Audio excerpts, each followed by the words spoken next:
There exists a strange contradiction in the human psyche, the hatred of goodness, not because kindness is inherently offensive, but because it acts as a mirror. In that mirror, people often see their own inadequacies, their hidden resentments, and their unhealed wounds. The kindness you offer may come from sincerity, from depth of spirit, but to others, it threatens their fragile sense of self. What they reject is not you, but the light in you that exposes the darkness in them. Kindness, when it comes from a place of sincerity and inner wholeness, holds immense power, but that very power can become a source of discomfort for those who are not yet familiar with such depth of being, because when you express warmth, compassion, or patience without expecting anything in return, it disrupts the internal narrative of those who operate from insecurity or fear. It unsettles them not because of what you do, but because of what your actions reveal. They see your kindness and feel an unspoken accusation, not from your words but from the contrast between your behavior and their inner state, and this contrast awakens shame, shame that they are not as open-hearted, not as compassionate, not as willing to love without conditions, and instead of processing this shame or turning inward to understand it, many people turn outward and project it back onto you. They convince themselves that your kindness must be manipulative or fake or rooted in some hidden agenda, because it's easier to judge you than to face the void within themselves. And so they begin to resent you, not because you've harmed them, but because you've illuminated something painful and unresolved within them, something they've carefully hidden even from themselves. And this resentment grows in silence, often unnoticed, until it erupts in subtle forms of hostility, sarcasm, withdrawal, gossip, or passive aggression. And in many cases, the more consistent your kindness, the more intense their reaction becomes, because their ego is fighting to survive the exposure, and they cannot allow your example to stand uncontested. They begin to see your presence as a threat, even when you have done nothing to provoke it, and this is one of the deepest tragedies of human interaction, that love itself, when given freely, can sometimes trigger not gratitude but hatred, and not because love is wrong, but because it requires the receiver to be open, to be vulnerable, to admit they are capable of needing something they may not know how to receive. And so the hatred you face is not hatred of you. It is a defense mechanism, a cry for safety from someone whose heart is not yet ready to be seen. And still, despite the rejection, you are called to continue being kind, not for the sake of being liked, but because your kindness is not about them, it is about you. It is about the truth of who you are, and to silence it would be to abandon yourself. The shadow, that unconscious part of the psyche where we bury our fears, insecurities, and rejected traits, plays a crucial role in the way people react to kindness, because when someone offers genuine care without ulterior motive, it often collides directly with the buried material in the shadow.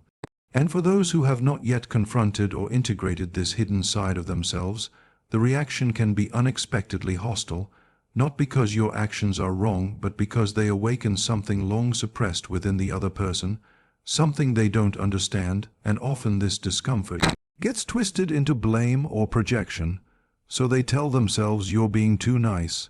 too good to be true, or emotionally manipulative, not because you are any of those things, but because their psyche is defending itself against exposure. And the defense mechanisms that arise from the unconscious are powerful. They operate below the level of awareness and manifest as sudden dislike, distrust, or rejection of someone who has done nothing but show authentic warmth.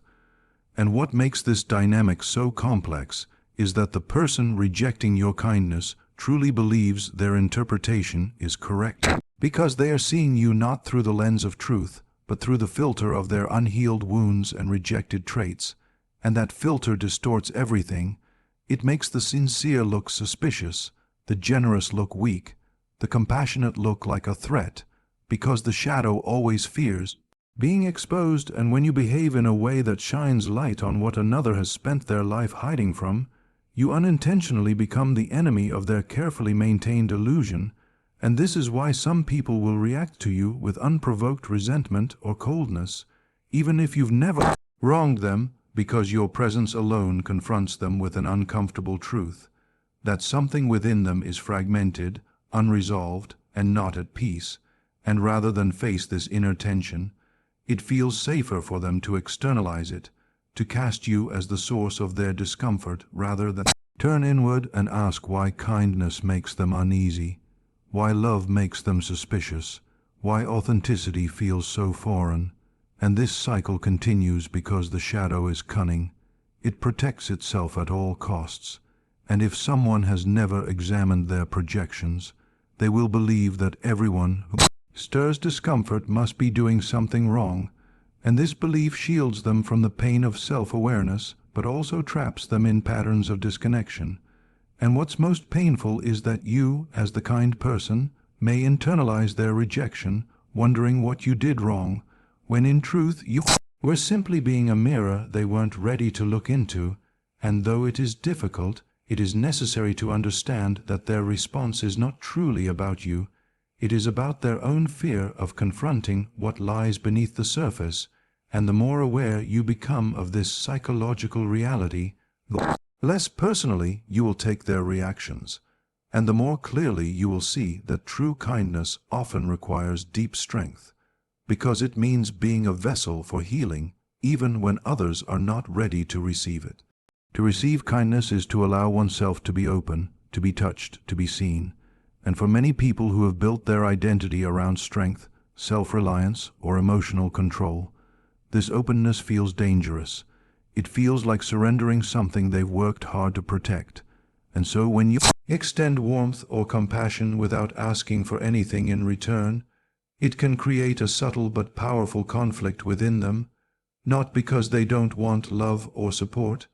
but because accepting it forces them to acknowledge their own vulnerability. And for someone who equates vulnerability with weakness, this is intolerable, and they will reject the kindness not because it lacks value, but because accepting it would mean confronting the illusion of their invulnerability. And the ego, which thrives on control and superiority, will not allow this confrontation easily. It will twist the narrative. It will say you're trying to control them, that you're being intrusive, that your intentions are suspect, not because these things are true, but because the ego is trying to protect its image of self-sufficiency, and in this defensive maneuver, it positions you as the threat, not the gift, because to receive from you would mean admitting they have need, and to admit need feels to them like falling, like losing status, like becoming small, and in their minds, the only way to preserve their sense of power is to diminish yours,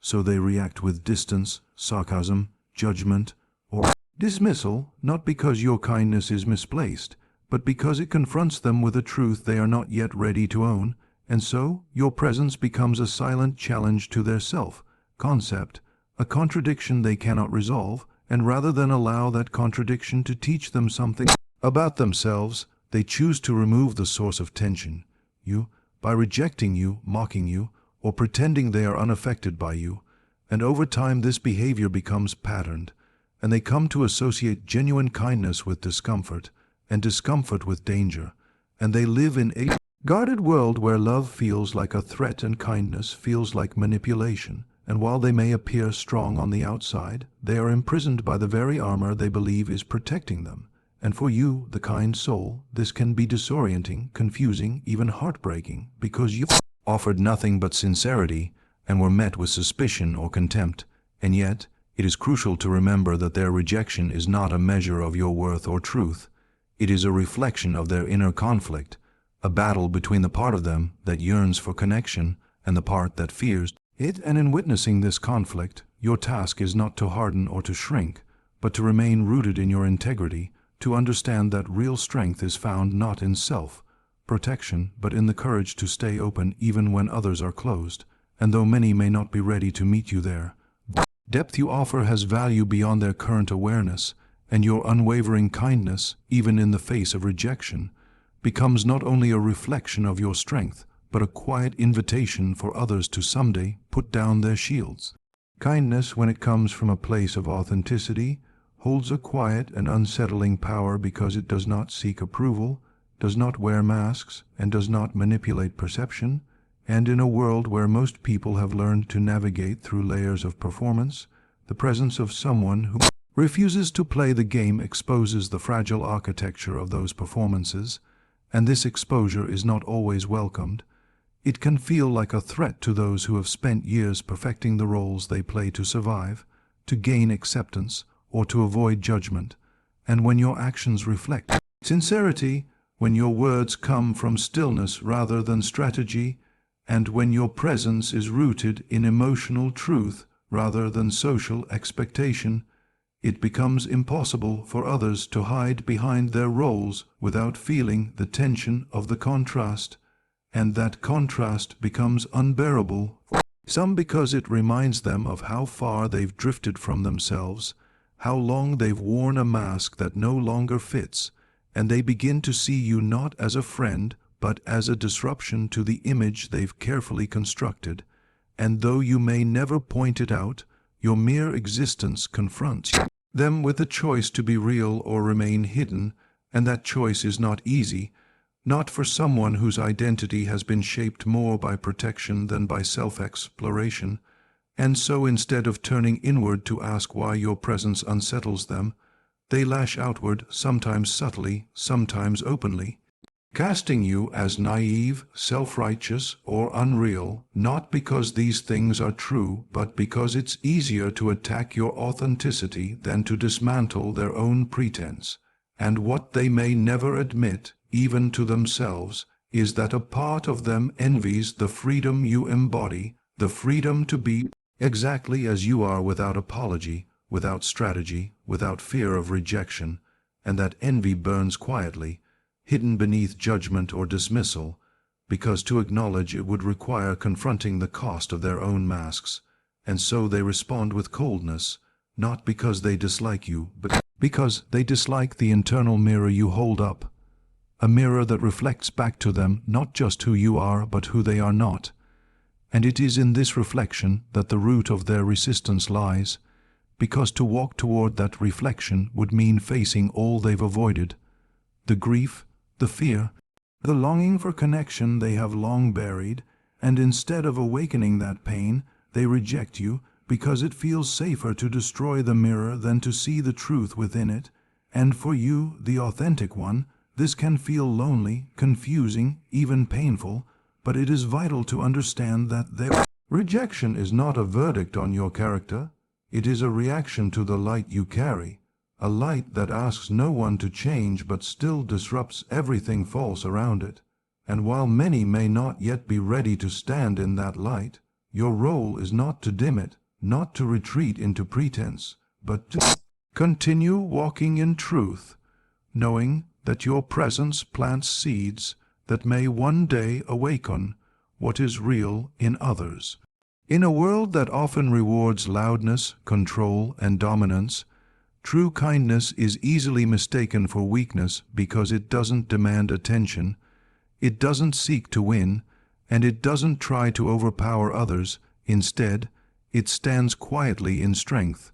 offering patience where others offer pressure, forgiveness where others offer vengeance, and understanding where others offer judgment. And this quiet strength unsettles those who have defined power as aggression or emotional distance, because when you respond with grace in the face of cruelty, when you choose compassion over retaliation, it breaks the expected pattern, it interrupts the cycle of power struggles that many are addicted to. And in that interruption, people begin to feel disarmed, confused, even exposed, because they can no longer rely on the old games to measure control. And suddenly, the person they assumed was weak for being kind becomes the one holding the emotional upper hand, and that realization is deeply uncomfortable for those who rely on emotional dominance to feel safe or significant. And so instead of acknowledging the depth it takes to be kind without losing yourself, they attack it, ridicule it, label it as naive or soft or foolish, not because they truly believe those labels, but because they are trying to protect their own identity from the threat that your strength and softness presents. And the irony is that many of the same people who mock your kindness would give anything to feel the peace you carry, the calm you embody, the inner clarity that allows you to remain true even when others are hostile. But rather than admit their desire for that level of self-possession, they try to tear it down, and it becomes easier for them to dismiss your kindness as a flaw than to accept it as a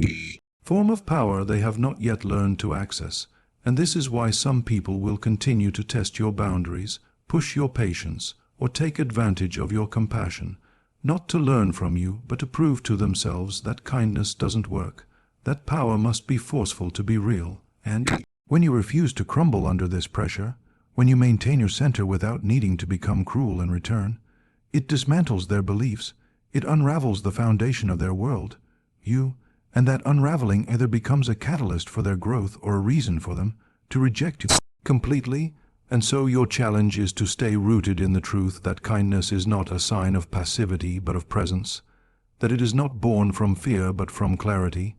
and that your ability to remain gentle in the face of harshness is not weakness but the evidence of a soul that has already wrestled with darkness and chosen peace, not because it is easy but because it is right. And even if others continue to misjudge you, mock you, or walk away from you, the strength you carry will never need their validation because it is not built on appearances, but on the enduring foundation of your inner truth. Jealousy is one of the most silent and misunderstood forms of human emotion because it often hides itself beneath politeness, behind compliments, or within seemingly harmless smiles. And when you are kind, especially when that kindness is rooted in peace and emotional depth, it can trigger a subtle envy in others that they may not even be aware of, not because of anything you've done to provoke it, but because the qualities you embody, calmness, empathy, self-awareness, are traits many secretly desire but haven't cultivated in themselves. And so when they see those traits reflected so naturally in you, it creates an inner dissonance, a quiet tension between who they are and who they wish they could be, and that tension becomes the seed of resentment, not the loud, obvious kind, but the slow, quiet kind that begins as unease and grows into dislike, even when you've given them no reason to feel threatened. And the most painful part is that this form of resentment can look like friendship,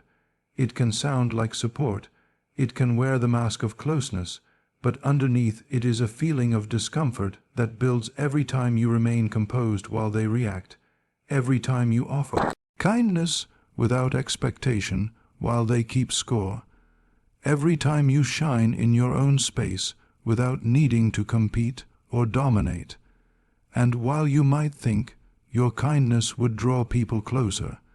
in these cases it only magnifies the distance they feel between your groundedness and their inner